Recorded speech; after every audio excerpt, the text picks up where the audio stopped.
आप सभी को जय मसीह की द बाइबल पोर्शन में आपका स्वागत है। हमारा आज का वचन है यहोशू की पुस्तक 6वां अध्याय वचन 15 से 27। फिर 7वें दिन वे बड़े तड़के उठकर उसी रीति से नगर के चारों ओर 7 बार घूम आए। केवल उसी दिन वे 7 बार घूमे। तब 7वीं बार जब याजक नरसिंगे फूंकते थे, तब यहोशू ने लोगों से कहा, जय जयकार करो, क्योंकि यहोवा ने यह नगर तुम्हें दे दिया है, और नगर और जो कुछ उसमें है यहोवा के लिए अर्पण की वस्तु ठहरेगी।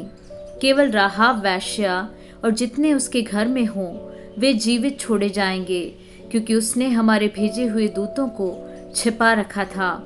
और तुम अर्पण की हुई वस्तुओं से सावधानी से अपने आप को अलग रखो।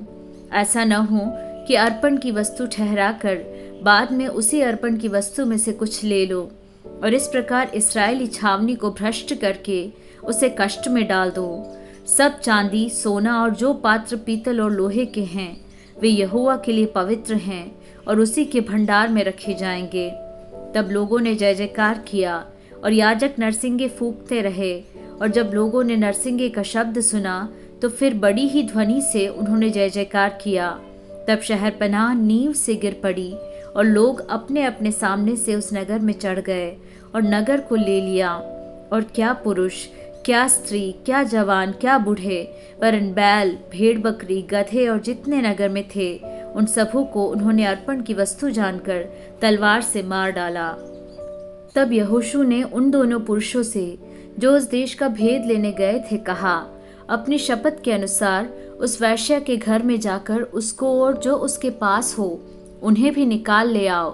तब वे दोनों जवान भेदिए भीतर जाकर राहाब को और उसके माता पिता, भाइयों और सबको जो उसके यहाँ रहते थे, वरन उसके सब कुटुंबियों को निकाल लाए और इस्राएल की छावनी से बाहर बैठा दिया। तब उन्होंने नगर को और जो कुछ उसमें था सबको आग लगाकर फूंक दिया।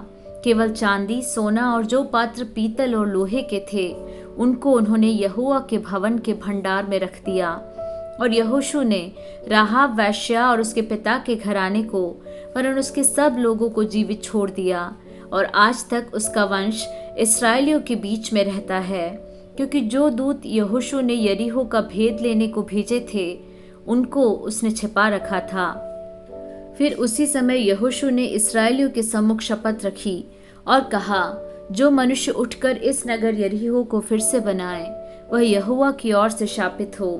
जब वह उसकी नींव डालेगा तब उसका जेठा पुत्र मरेगा, और जब वह उसके फाटक लगवाएगा तब उसका छोटा पुत्र मर जाएगा। और यहोवा यहोशू के संग रहा, और यहोशू की कीर्ति उस सारे देश में फैल गई।